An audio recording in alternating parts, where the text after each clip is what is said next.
Yeah, we can do ours. I told them that we would be available at a certain time, and then they said a time that was like just outside.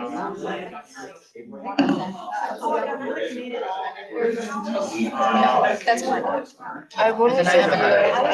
Everybody have an agenda? Kim, no presentations? Will, no presentations? At least none that need to go to the live stream. I'm not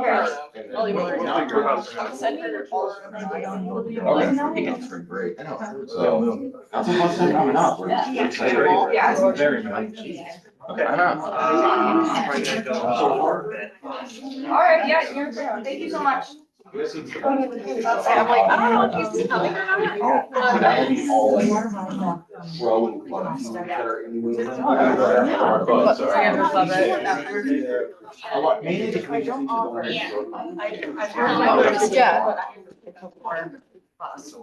At this time, I call into session the Student Senate for its third and final session of the term. Meeting to order, roll call. Senator Amsden. Senator Otwa. Senator Ballschmeyer. Here. Senator Bolio. Here. Senator Barazzi. Here. Senator Vedran. Here. Senator Bouchard. Here. Senator Branchard. Senator Brown. Here. Senator Cape. Here. Senator Daniels. Here. Senator Demers. Here. Senator Dias. Here. Senator Farrell. Here. Senator Gagnon. Here. Senator Godek. Here. Senator Goodman. Here. Senator Gudick. Senator Guzman. Here. Senator Holman. Senator Joseph. Here. Senator Contos. Here. Senator Lemieux. Here. Senator Lipscomb. Here. Senator Mackey. Here. Senator Mazzaferro. Here. Senator Umbasem. Here. Senator McGuffey. Senator Miller. Here. Senator Noonan. Here. Senator O'Connor. Here. Senator Oros. Here. Senator Pavlik. Here. Senator Ritchie. Here. Senator Scorpa. Here. Senator Sidlecki. Here. Senator Silver. Here. Senator Spalding. Here. Senator Warren. Senator Lucier. Here. Chairperson, sorry. Here. Secretary Bronson. Secretary Kilday, Chairperson Greenwood. Here. Chairperson McKiernan. Here. Treasurer Thurston. Here. Chairperson Amaya. Here. Vice President Cloutier. Here. President Hoffman. All right, welcome back, everyone. Let's not waste any time and get started. At this time, I move for the acceptance of the minutes from the 12/2/2025 meeting. Second. Okay, are there any additions, revisions, or deletions to that set minutes? I'm sure nobody remembers what we've been talking about on 12/2025. Okay, we will move for a voice vote. All those in favor? Aye. Those opposed? Those abstaining? Motion passes.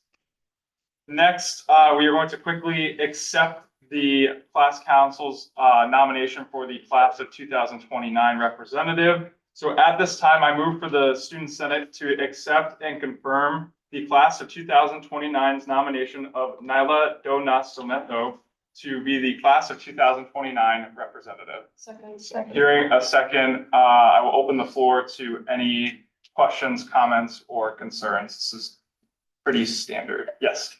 I just want to say congratulations, and I'm really excited to see what you do in that position. So. Any other questions or comments? Okay, just a reminder, for procedural reasons, this needs to meet the 2/3 threshold, although I don't think any of these have ever failed. So we will move for a blind ballot on the third name. Oh, where was it?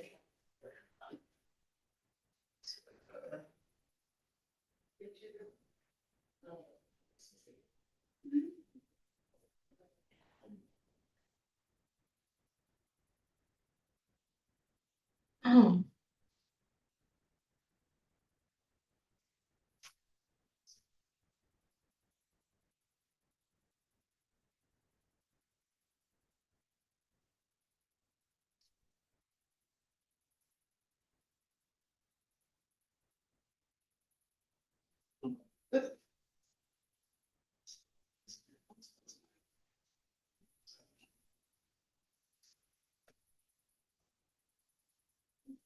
will be open for one more minute.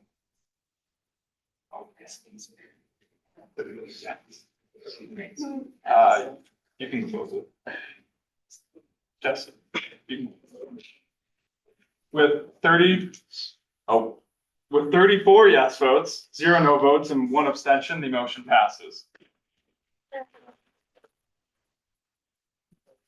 Congratulations, I'm gonna administer your oath over there, and Kat is gonna take some photos. I'm gonna fancy camera. What? For an impact. Oh, yeah, Donnie.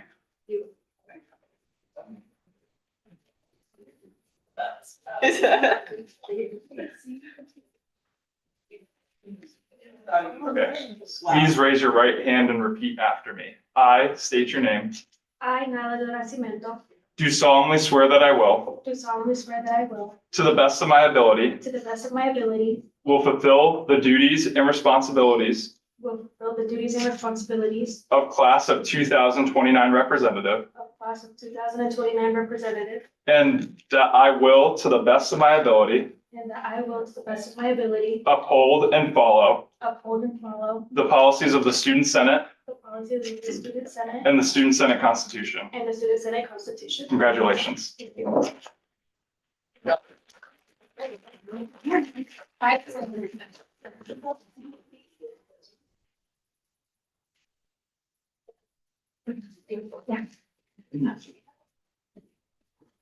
Congratulations to our newest senator. All right, now we are going to move right into our first visit / discussion for the day, and this is on the Teaching Excellence Award and Award Committee. So for that, I'm going to hand the floor right over to Professor Versalati. Where should I? put it? Up front, yeah, that would probably be best.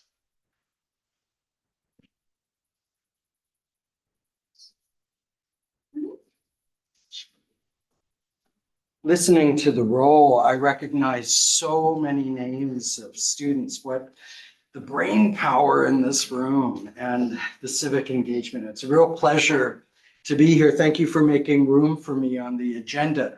I'm Tim Versalati. I'm professor of political science, but today I'm here as chair of the Teaching Excellence Award Committee. If you are not familiar with the award, it is given to a full-time faculty member who teaches predominantly undergraduates in the colleges of business, engineering, or arts and sciences. The selection process has 2 phases to it. In the first phase, which we're in now, nominations are being accepted from our campus community. So students, faculty, staff, and alumni. Once the nomination window closes, which it will at the close of business on Thursday, February 12, the faculty members of the Teaching Excellence Award Committee, essentially the 3 most recent recipients, which would be Professor Allison Castellano from psychology, Professor Tara Grealis from the College of Business, and myself, will work to identify finalists who will then submit portfolios of their work in terms of teaching philosophies, syllabi, examples of assignments, and we will take additional testimonials from the campus community until the end of March. After that, a committee comprised of the 3 faculty, 3 student representatives, and 3 alumni representatives will review the portfolios of the finalists, deliberate, and select a winner. There was 1 year where there was a tie and we had 2, but in the 36-year history of the award, there's been 1. My purpose in coming today is to ask you to communicate with your constituents to remind them of this window of nominations. And I'm posting on University Post every couple of days, and the provost's office will send out some email reminders. There is a link where students can make their nomination. It's very straightforward, a very brief form with a pull-down menu for the faculty who are eligible, and then a space to explain a little bit about why you're nominating this individual. And what I would love for you to take back to your constituents are two things. One, this is my third and final year on the committee, and I can't stress enough the weight that student input carries into selecting the finalists and then selecting the winner. And two, if students are moved to nominate a faculty member, the most helpful nomination, students can say whatever they want, but if you have a story to tell, or your constituents have a story to tell, if there is some time when a faculty member made a real difference, could have been in a difficult course or on an assignment, or completely outside of that in the advising mode where you're casting about, trying to figure out if this is the right major or the right trajectory for you. Those stories are enormously helpful. They don't have to be very long, they don't have to be detailed, but just help to convey why this faculty member has gone above and beyond what the faculty do here every day. They're wonderful stories to read. It makes our job really difficult, but that's fine. Please consider not only making nominations yourselves, but very much encouraging your constituents to take a few minutes to submit a nomination. It's really helpful. And as a faculty member, I can't tell you how meaningful it was to be named a finalist. The bar is high. We have amazing faculty. It took me 15 years to make it to that level. And then to win was beyond anything I could have hoped for. And it really has been the highlight of my teaching career. So if you have a professor who has given a lot to you and you feel that individual merits recognition, please take a few minutes and please encourage your constituents to take a few minutes to make that nomination. That's it. So Thank you. And thank you.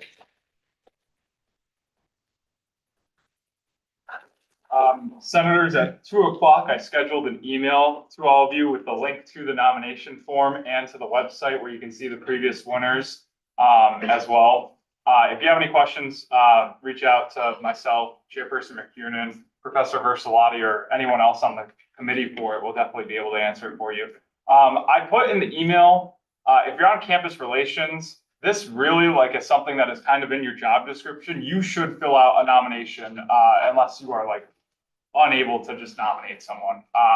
But that is the job of the committee. Your voices are definitely very much needed in that space. Also, college reps, it's super important. I did not put you guys in the email, but please consider at least nominating one person.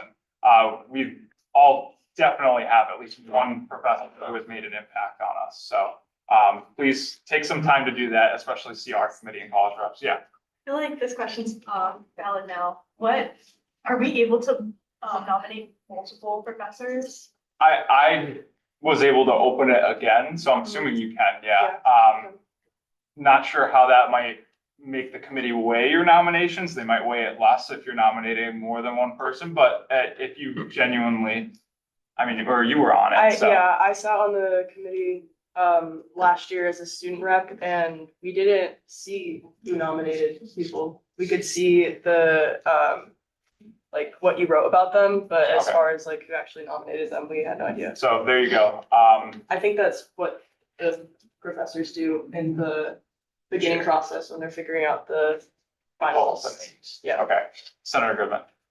This is more as a clarification. I don't believe you can nominate somebody who's won. Yes, No. that's why I kept the link for the website too, so you can see who's won. And if their name isn't up there, I know when Professor Versalati talked to us in class, reach out to him or someone on the committee.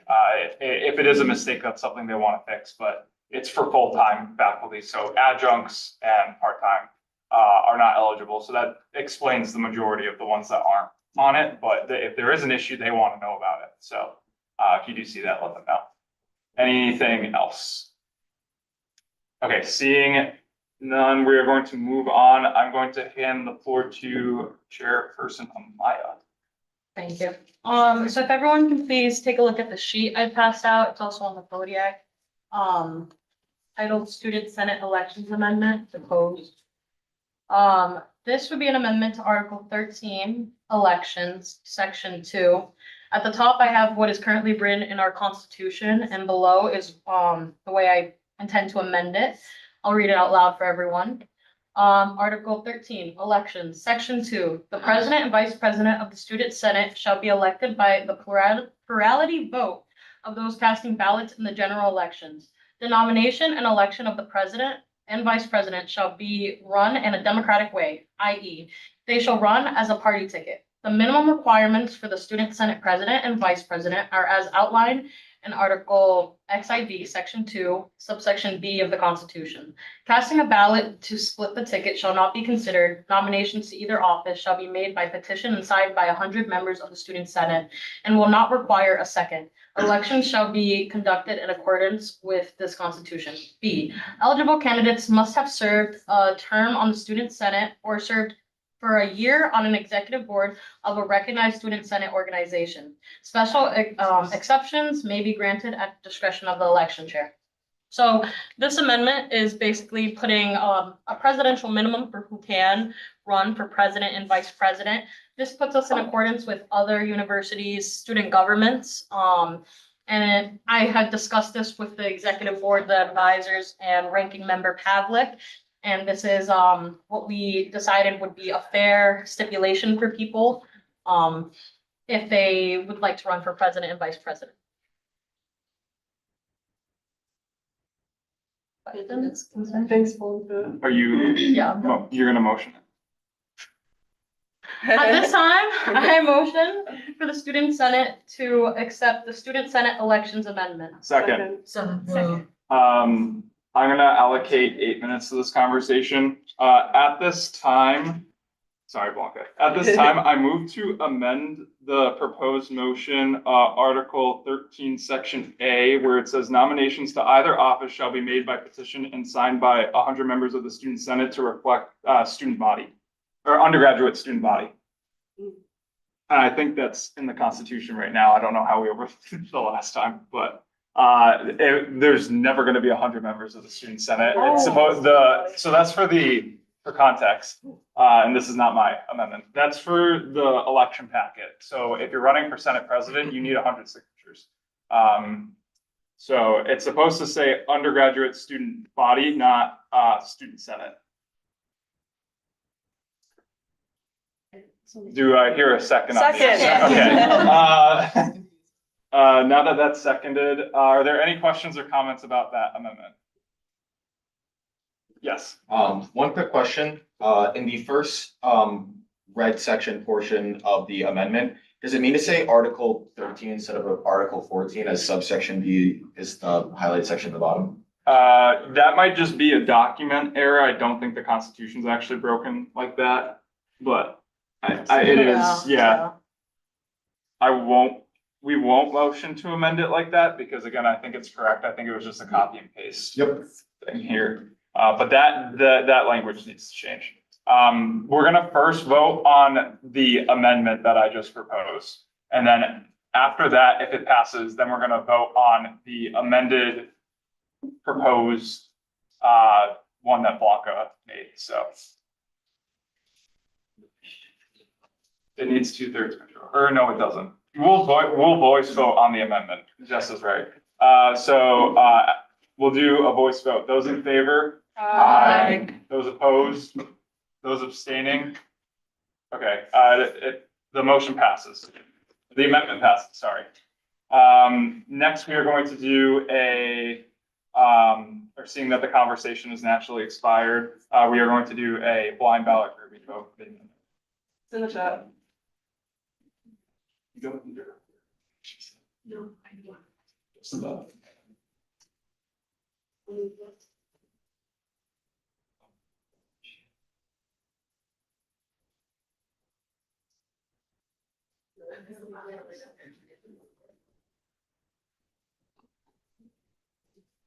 I don't have to do the motion. Yeah. And not- I and was, not- Mark, I was hoping you would forget because I would have point of ordered you. I know. Bruh. Why is it cry? Yeah. Make me cry. Or I could have At point of this time, I welcome parliamentary inquired you and then it would kick back to you to decide. Yeah, pretty much. It's the nerdiest conversation. What? That's okay. Long as it's the nerdiest conversation. Only me and Wonka really need to understand, and then the rest of you don't need to know what that means. Okay, Okay. we can close the poll. Closing and now. With 34 yes votes, 0 no votes, and 2 abstentions, the motion passes.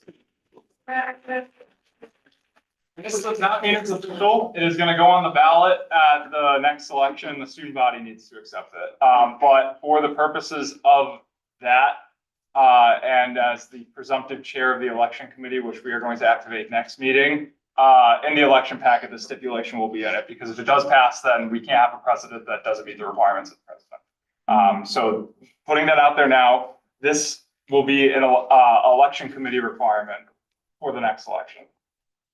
Okay, that is it for that. Glad that that is over. Discussion. So let's start with the swipe access change. I'm going to allocate 8 minutes to this discussion to start, and I'm gonna hand the floor off to, you want to start? Sure, Vice and President I Cloutier. also just want to remind everyone that while I'm sure everyone has an opinion, if your opinion is similar to something that someone else has already shared, for Becca's sake, please don't repeat other people's concerns. So yeah, we had an email that came out yesterday about how swipe access will change. Starting of Monday of next week, you'll have to carry an ID with you, and any building that you enter you'll have to swipe into. This won't be true for the campus center yet, because the campus center doesn't have swipe access on all doors. They will be installing swipe access on all doors within the coming weeks, and then the swipe access will go into effect. I think we're curious to know how you guys think that your constituents will react to that change, if you think it's a big deal or not. Senator Skorpa. My first question is, because this is our club attendance in the past, are they gonna be installing swipe access on the other doors of Herman Hall on the sides? We can bring that up. Yeah, Herman, we talked to Greg about the campus center for sure, like that we're aware of that. He didn't talk about Herman. I made it very clear that if they don't have it on them, they need to be left open during the day until they have it on them, because that was killing like the campus center after 4 o'clock at the beginning of the school year, like or last school year. They closed it and nobody was in there playing pool or ping pong like they usually do. I was like, that's just unacceptable for a campus center. But that point was made very clear. But as they are installed, then they'll start to lock them, hopefully. Yeah. This is just a concern with the campus center being locked, from the admissions perspective. What we have prospective families coming and wanting to go ahead and see about going to the bookstore, like, how are they supposed to be able to go ahead and get to the bookstore? So we also brought that up to Greg. He said that they would have some sort of temporary card, so that when families enter the admissions office, or when they're trying to go on tours or something like that, they'd have cards that they'd return at the end of their tour. The welcome center is open, so Right, that's yeah. how they would get it, and they need to get the card, a visitor or family card there, and then they can go over to the bookstore, and that way they're actually checking in like they're supposed to. Mhm. Any other questions or concerns? That one also was something the faculty senate brought up. Professor Versalati talked about that earlier in one of my classes with him, and we're all on the same page about that. I'm glad they had a solution to it right away. Yeah, Senator Skorpa.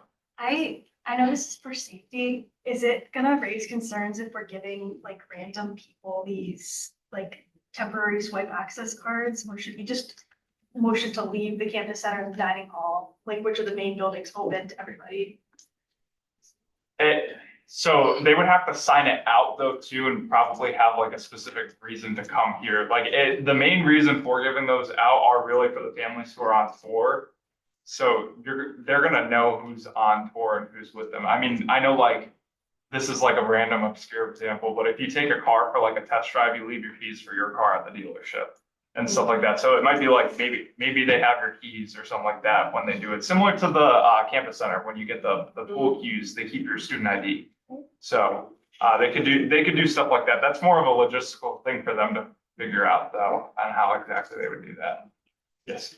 Another question is with them having every single building locked, what's happening with the gym? Just because we have alumni that come back and utilize the gym all the time. And how is that gonna impact them? So I also asked that question. I was thinking more along the lines of like basketball games and things like that, where people aren't necessarily coming. Alumni should have cards that they scan into the desk at the gym anyway. But as far as like games and things like that, there will be someone attending the door, according to Greg. Yeah. Any other comments or concerns? Yes. In Churchill, there's already a swipe card into the building, but then you have to swipe in again on the 3rd floor to get into like the lab.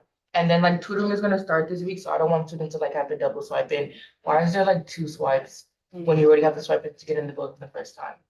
I wouldn't know the specific, I mean, we could check in on that. Especially if it's on the outside now. Yeah. There should be probably.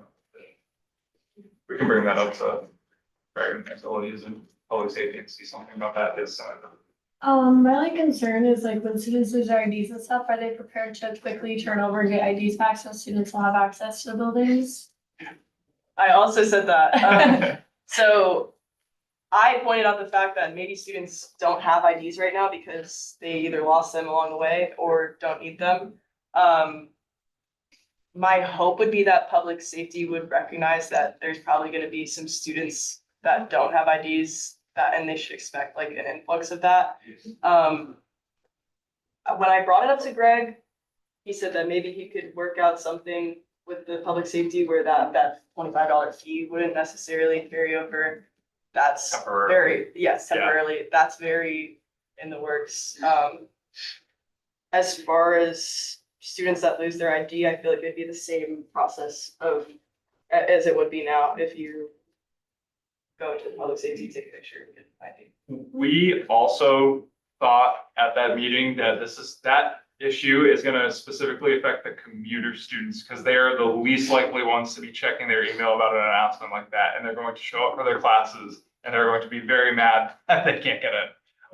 So that, we're trying to figure out a way to like really reach out to that population, and if you four have an idea for us, that would be very much appreciated. The only thing that we thought of, but this is probably not gonna happen because it's kind of cause a littering issue, is putting like a infographic under all the windshield wipers, and if they're parked in a staff spot, an infographic and a ticket.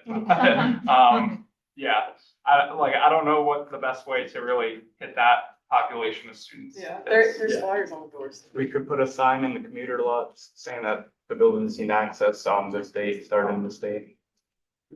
Yeah, Okay. the same ones they use for the admissions Yeah, one, just I like put a that. thing over, yeah. I'm gonna give it to Senator Miller first. Will professors be made aware of like the transition period, especially for commuter students that will leave their IDs or forget their IDs or it's lost or whatever? I know that a lot of courses are pretty strict about attendance and arrival. Will they be made aware of that? They should have been from the same email as all of us, but they're all, that, again, faculty senate also meeting and talking about it too. So they're getting information. They have other media means to get information from that, but they got the same announcement as us. And their faculty governance is talking about this issue and making any concern and stuff known. So hopefully they are at least aware of it. Whether or not professors are going to be a little more lenient for the beginning of this, I can't say. It's up. Yeah. The professors have their own discretion over that, and even the provost can. Certain things about it in some circumstances. I'm gonna move to add 5 more minutes to this conversation. Second. Voice vote, all those in favor? Aye. Those opposed, those abstaining, motion passes. Okay, 5 more minutes are added. Senator Scribble. Are students able to get, like, kind of like you have a spare key for your car, are people able to get backup IDs just in case something does go wrong? So they have their main ID and they have another ID that does work or scan access, just in case like something does happen. Yeah, I think that the idea would be that if you lose your ID, your first stop is public safety, which will be open. I know that some buildings, actually, no, that's not true. That's for residential buildings. So I don't know, we can ask, but I think the idea would be that, oh no, I lost my ID. I have to walk to public safety and get a new one. Or like maybe like a $25 like opt-in if someone wants to have a second ID. Yeah. Cause I've never lost my ID, so I'm pretty sure they deactivate the Yeah. other ones, right? Yeah. I think that. Yeah, I feel like I don't know enough about that. There is already stuff, this is like very, very nuanced and something that happened like 2-3 years ago, and it did get to Senate for a little bit. There is stuff in like the student code of conduct, the conduct handbook about giving other students your ID. So for that reason, I do not think that would happen. And there have been issues with that of like some students having access to like a lab because of their job on campus. And then someone wanting to go into that lab at times when it's not open and then taking that ID or the dining hall that's just like a backup ID is just a logistical nightmare for enforcing that and stopping that and kind of backwards when it comes to the whole reason why they're putting this together. Chair Lucier. Are all of the new scanner locations on Campus Center or wherever they may be installed accessible to people who might need the electronic door access? So the electronic door access is at that little like. By the art gallery? Yes. And there's no scanner there. I believe so now. So that building will be open until they put scanners there. Yeah. And I definitely will bring up to Greg that it needs to be up next to the automatic door button. Yes. So I know with like the new IDs that they have been printing out, they're really thin ones. Some people have been saying on the older boxes, like the white ones, they've been taking a while to scan. So do they have any like plans for like Herman or Emerson who have the really old boxes for people if they can't get into the building? We can ask about that. Cause that is a issue that's been known about and brought up already.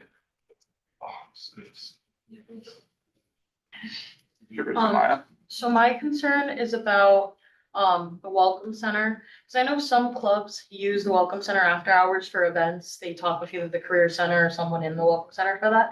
And I know there's only a scanner in front, the like main entrance. And also not every student has access to the Welcome Center unless you work there. So how would that be like maneuvered when a student group has an event in the Welcome Center, but not everyone can scan into there? Would someone have to stay at the door and just let them in? But also you can't prop the doors open, so. Yeah. The only during business hours. That's actually something that did come up from a separate conversation. I'm gonna bring that up. So public safety used to have the events calendar under the old system, and they would make sure that the doors are open if it was scheduled. And now that our event system is more organized, there's no excuse for that not to go back to that way. Leah, the next time we meet with Greg, we will talk about that because that's been an issue already with the clubs, that they will book a space and it won't be open, and then they are 30 minutes into an event or a meeting and public safety still doesn't come to unlock it. And they should be able to remote unlock it, but sometimes they send an officer over there. So that we need to have further conversations about that. But that's how it was when I was a first year. They just made sure that the doors were unlocked. There should be no reason why it can't go back to that, and that won't be an issue. Senator Bolio. I just wanted to inquire about, like, have they thought about practicality, how they might, like, if people don't have their ID, for example, they might just have somebody let them in a building? Yeah, there's like an email going out right now. I'm not sure. I mean, if you look on Yik Yak, it's on there. But it says like, the campus doesn't believe in holding doors for people. And I feel like that's not true. yeah, I feel like it's not gonna get enforced down to that. And if it That's is, then like. Kind of what I was inquiring about when I saw the email is that I understand the practicality of like, if you're going by yourself somewhere, but also like during these transition periods between classes, everybody's holding doors open for everybody. Anybody can get in the building Yeah, whenever. I said that to Greg as well. yeah. So again, it's something that we're gonna continue to talk about. I don't know what exactly the response to that is, but I do want to give brief context. I don't want to speak for people, but this did come because an administrator, interim President Alexander, went to a conference about campus safety. And this is something that a presenter from the FBI is recommending that schools do. That this should be the standard. This prevents issues, it prevents safety issues, and that's where it is really coming from. So to kind of give you all the reason why, that's why. I'm gonna end the conversation here. If you have anything else, please email it over to us. I saw probably 3 or 4 hands over there, so we will be looking out for your emails. Send it to Chairperson McKiernan and Vice President for specific, and we'll get on that. Next, we're gonna transition over to a conversation about the Young Conservative Club. I'm gonna allocate 10 minutes of this conversation. I'm gonna, again, hand the floor off to Vice President Cloutier to start. So, as you guys know from the email that Camden sent, there were some posts that went up on the Young Conservatives Instagram that were not necessarily representative of the environment that we seek to create at Western New England. As you recall from our meeting when they were recognized by us, the point that we were making was if the organization is officially recognized and they're subjected to university policies. Since then, we noticed that their social media page had not been registered with our marketing team at Western New England. And so it wasn't being monitored by the university. Greg and Caitlin Evans and Camden and I and the rest of the e-board have received complaints about the non-compliance with university policies. We had a meeting with Greg where we discussed in detail some of the examples and things. He discussed those things with the members of the club. And so we're looking at that. He's done his part as far as disciplinary action that's taken through the university. We're wondering if you guys have any questions about it, if you have any comments about it, and how do you think that the Senate should respond? Yes. This, I guess, isn't specific to just the Young Conservatives Club, but I work for the social media department and we apparently have multiple clubs that haven't signed or like registered accounts.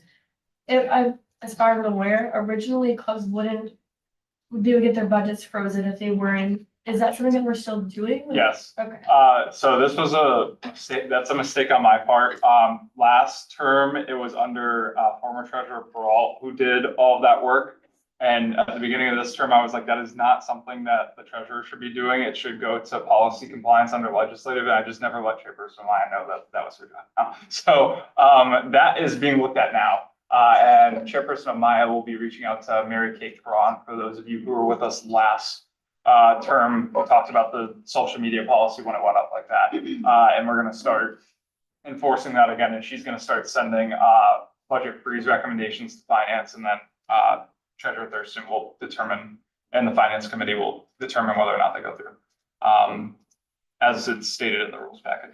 It's just difficult because some of these clubs don't even have an allocation, so it's like I'm not even freezing anything. Yeah. And Young Conservatives falls under that category. They're recognized by us, but they have no budget. Yes, Senator Lipscomb. Because they're mainly based on events and like tabling, you just make sure they can't plan no events until they start meeting the following recommendations and requirements of student senate, or are you guys still talking about it with Greg and in your e-board meetings? Yeah, that's something that I guess we wanted to open the floor to you guys and why we're having this conversation right now. Because of what they told us, what you voted to approve them on, like Greg's question to us is what do we want to do about it essentially? So I have thoughts on that, but I want to hear your guys' thoughts first before I share what I think a fair plan is on that. Yes. So you said that Greg had acted in administering disciplinary action for some further violations. Can you get elaboration on what that disciplinary action was? No, No? it's individual level, that's student privacy. don't know But either. we don't know either, so that's not our business, it's not our business as a student senate. But individually, that has been handled, that is the message that we got. So, but we're looking at this holistically for the club though, how do we want to handle it is the question now. Senator Scorpa. I mean, there's no denying that they have very insane reach over social media. Like I had people in my pharmacy classes coming up to me and complaining about it, which is shocking. So everyone knows like what they're posting. I think I don't know if like we could kind of ban them from posting on Instagram and new posts for like a couple months and say like, hey, like you lost it. We're gonna teach you like how to not cause so many issues in your posts, how to still post correctly, but just for now, you're on sort of a social media ban until we can represent the school better. I don't know if that's possible. Yeah, there's no like, the issue with you posts is like, there's no oversight over it, so like they could do it inadvertently without pointing at their group directly and say, oh, it's not really like for the group, it's just for whatever we want. I mean, there's local landlords that are on there posting about rooms and stuff like that, so like that, yeah, it's a little hard to enforce that. Senator Bouchard. I just think, maybe like we should like tackle this the same way. I know I was on the student senate a couple of years ago, and we had an issue with the Democratic Socialists and their Instagram. Kind of following like a precedent of what we did with that and like approaching in the situation in the same way to kind of show that like we like react to both like political like social media groups in the same way. So it's not like biasy on either side. Like this is what we did for Democratic Socialists. We should take like the same reasoning and the same approach to this because it's also a social media violation. So that is kind of in line with where I'm thinking right now. Our precedent for when we passed YDS, at least the position that myself and Vice President took, and obviously they passed, so the Senate as a body took, was we can't necessarily let one person's actions dictate whether or not we let that club pass or not, because then we risk alienating all the other students that follow under it. So again, my position is we're not going to unrecognize them, but my thought right now is they were just passed. They have every right to apply for a budget and, you know, try and do events and stuff. But I say we bar them from a budget application until after April 14th, which is when the term transition happens. So they can apply for a budget for next year. They will get no money from Student Senate because of the policy violations against the school and against what they said to us, which was a lie based on what they did. I think that's fair. I think that kind of goes with what you were saying, Senator Lipscomb, because then they could still do unfunded things. They could meet, they could talk, but they're limited to only speaker series, and that's really it. I don't want to tell them that they can't talk about stuff. That's like the whole point of both YDS and Young Conservatives coming to light was they wanted to talk about things. So to tell them that that they can't talk about things is counterintuitive when we pass both of them. And again, the reasoning for why we passed YDS, I think it should apply here as to why we should keep them and not unrecognize them. Senator Mapasa. Oh, sorry, it's Mbasam. Sorry. Normally for clubs, they're supposed to have a faculty that's supposed to be checking in on the social media. So I don't know what's happened with that because the faculty supposed to have access to the social media as well. And the second thing is that I noticed with YDS that when they post, they have like a disclaimer that it does not represent the university. And I feel that Young Conservatives should do the same thing as well. So, yeah. So when you talk about the YDS disclaimer, are you talking about the part in their bio? No, I normally see it like on their university post, like when they post, the post is not representative of the school and its trustees. On UPost, Yeah. Oh, Okay. okay. Regular, when you messaged me about that, I thought you were talking about Instagram, because on Instagram they don't, but on UPost, you are correct, they do. Yeah, so the violations that we're talking about happened on Instagram. Yeah. But I do know what you're talking about. On YouPost, they definitely say that. Like my question is, my request is can all political clubs do something like that for all their posts, regardless of where they post them? And also about the faculty thing, the access, because the faculty should be held accountable as well, because the faculty is supposed to be overseeing the social media posts too. There's supposed to be a teacher or a lecturer that's supposed to be associated with the club as well. Yeah, they're advisors here. No, but how do you know about that? I think that A lot of the faculty don't.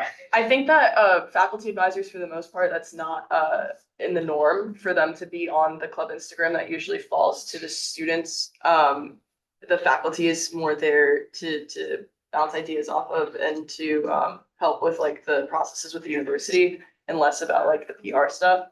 I also think that maybe that might be a little unreasonable just because some faculty, especially the faculty for this group, definitely do not use social media or engage with it or have it on their phone or have a phone. A lot of the faculty for a lot of the other groups are in the same boat. So, and, well, really quickly, I moved to add 5 more minutes to the conversation. Second. All right, I'm gonna seek unanimous consent. Are there any objections?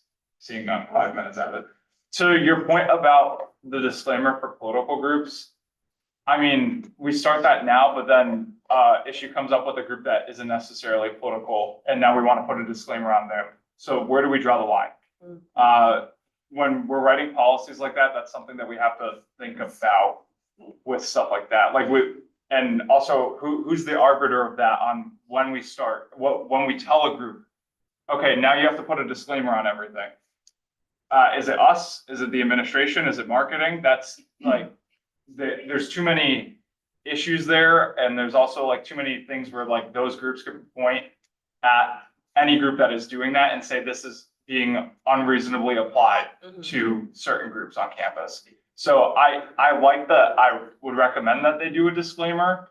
If legal wants them to do a disclaimer, that's a different thing. But I don't see that being something that we can mandate as the student government and handle on top of that when we have 70 groups that we oversee. That's way too nitpicky, and I don't know, like it's a great idea in a perfect world, but that's just not the circumstances we're in my mind. Senator Skorpa. We do oversee 70 groups, but I feel like there are certain groups that are not controversial in the slightest, like Rocketry Club. They don't need to post a disclaimer. Well, Or what if a climate group comes and says, well, that what they're doing is not environmentally friendly? Then it kicks back to that, and it could be a whole other issue. So that's what I'm saying is like, there's so many nuances to that being a policy. I don't think you can word that in a way where like it is totally fair unless those groups self-identify, and then why would they want to do that? Because then they're asking work for themselves. But if they associate, like anything associated with a political party, can't they say that that needs to be under disclaimer and no? No, so when we're talking about writing policies, they have to be able to be equally applied to every student organization. So otherwise you open the door for like discrimination and things like that. So when we're talking about getting specific to political groups, we can't. I don't necessarily mind the idea of having, something in the bio that says, and these are the political views of our organization on campus. Ideally, in an ideal world, someone would be able to deduce that from the username. Any other questions? Yes. You say that in an ideal world, but when YES was officially recognized, there was a lot of complaints on campus about the impacts of that they would have on campus. So it seems like in an ideal world that they would be able to discern that these are the thoughts of the student itself. But there was a lot of concern on campus that YDS would maybe call for the end of college of business. There wasn't a whole discourse, but there was a couple of concerns that was published out there. And I feel like if YDS felt that they were being targeted and decided that they needed a disclaimer that can't necessarily say that in a perfect world because there was already complaints about YDS, but there was no public complaints about Young Conservatives. There definitely were. Oh, but they definitely were. So basically, the point in my mind of these clubs being on campus is that they open dialogue for students. 100%, yeah. And so in some cases, that dialogue is going to be negative because there are people that disagree with their views. And I think that that's okay. I don't think that everybody on campus needs to be happy that these organizations exist. But it still is up to us to make sure that students on this campus have a place where they feel like they belong. And if those organizations are where they want to affiliate with themselves, who are we to say that that body of students like can't affiliate with them or can't be open about their own views? So that's kind of the point that I was trying to make about how, I mean, politically, if we can understand that not everybody is going to agree with us, I think that's a good thing. And that's something that we probably need on this campus. Senator Mill. Just a clarification, we're saying that the disclaimer cannot be applied to every organization on campus. You're saying that's something that we cannot do? I would say logistically, no. Okay. I would say logistically, we could try and enact it, but there's gonna be so many issues with that. Just with how we write it, there's going to be so many issues with it that it's almost not even worth it to like try. Because again, you risk applying it indiscriminately, but and depending on what board or body asks them to put it on, like who decides that? There's so many gray areas with it now, like that would need like a whole year of discussions between us, between marketing, between administration, between legal, just to figure out who's doing that, who's instituting that policy and how it's applied. And then after that, I foresee so many issues with complaints about how it is applied. Thank you. Senator Goet. This is just trying to get clarity here. I know with YDS, we said that they cannot be associated with YDSA. Is this just trying to understand, that's the same case for Young Conservatives, right? They can be partnered with the organization, but they can't be a chapter. They can't be a Okay. chapter of it. That's what. So the way that YDS is partnered with YDSA, Young Conservatives is partnered with TPUSA. Okay, thank you. Yeah, they can invite speakers, they can go to their conferences and stuff like that. It's just that they're not allowed to formally chapter here. Last comment, Senator Bouchard. I know that like we were talking about like when you're writing kind of like the constitution regarding like the social media around this, like can we like recommend to clubs like if you want like recommend a disclaimer, we don't like formally put it, but like kind of as a Senate, we offer a recommendation to like all clubs that like just put a disclaimer in your bio to protect yourself like for future services, so like these things don't keep coming up, because you said like even like a small club could have like an environmentalist group go up to them and be like, hey, I don't believe like this is not okay what you posted. So like as a student senate, we like kind of recommend it, but we don't like formally advise it. Yeah. I don't see why not. Just Yeah. to, like keep like I don't know, like this it kind of keeps reoccurring, and like I don't know, I feel like the more we go into the future, it's gonna keep going up and more clubs are gonna pop up and have these same issues. Yeah, we could do that. I mean, I think the easiest way to do it is add it to like the club e-board training under the media section. Yeah. So we could see about adding that for going forward. Thank you for that. We're gonna end that conversation there. If you have any other questions or concerns or suggestions, please email myself or Vice President Cloutier. We're gonna be talking with the e-board about that further and then see if there's something that we should more formally pass about borrowing budget, or if we should just not give them a budget if they apply. But that's the direction that at least I think we should head in, and I think we're gonna go towards, and we'll cross that bridge if it does come up. Next, on a more positive note, awards. Let's bring up the mood a little bit.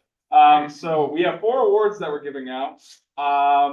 I'm going to start with the Senator of What's the order? December. Drum roll, please. Colin Rickey, Senator.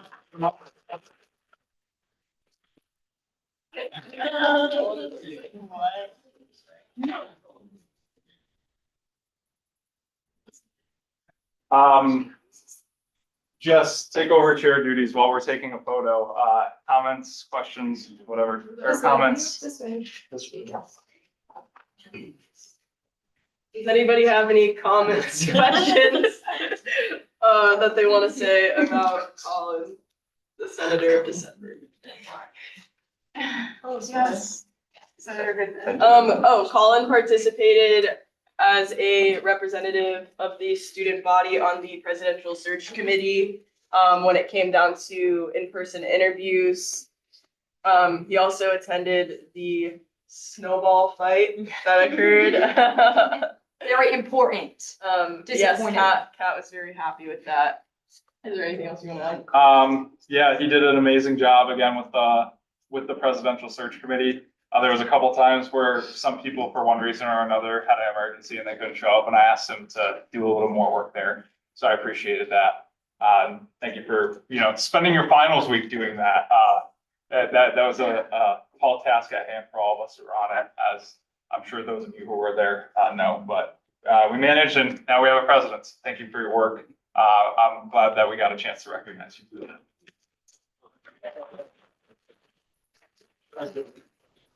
That's one of my sweet mates right there. I'm so proud of him. But no, in reality, he's been extremely dedicated to the Student Senate. It's been honestly really nice to watch. He deserves it. I just realized we are a little short on time, so I'm gonna ask for a drum roll. I'm gonna name the next three, and then I'm gonna let Jess pass around the recognition for people to say anything on any one of the three. So drum roll, please. For Senator of the Month for January, Senator Joshua Goodman. Yeah.